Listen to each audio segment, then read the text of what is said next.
I fear that today marks the furthest we've entered into Schnazi Germany in the Orange Turd's second administration.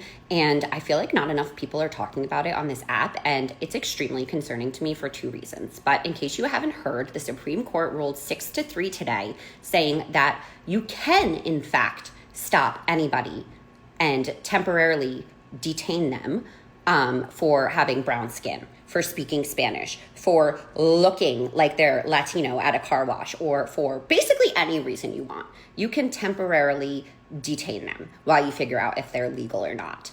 That's terrifying. That means people can be snatched off the streets. And what makes it really concerning is that originally this ruling was said to be unconstitutional by several lower level judges and lower level courts in California. However, it was appealed up to the Supreme Court and ultimately reversed. And as of now, it is okay to detain people that way. I know that this is not a full decision. I know that they still have to provide a full decision on it, but based on how they voted today, it's very likely they are going to uphold this.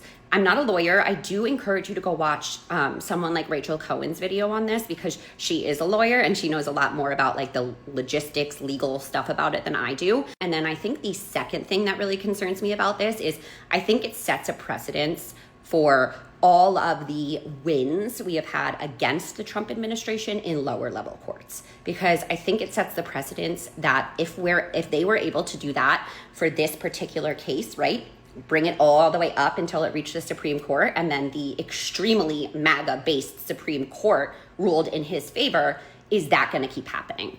And that's extremely concerning to me, because I think one of the most important things that have happened during his second administration is these small court victories we've had here and there. And if they ultimately are not going to be upheld, then I don't know what else we have. So yeah, we can pull people off the street from being brown now, and any lower court decision probably can just be overturned by the Supreme Court. So yeah, things are really going well today.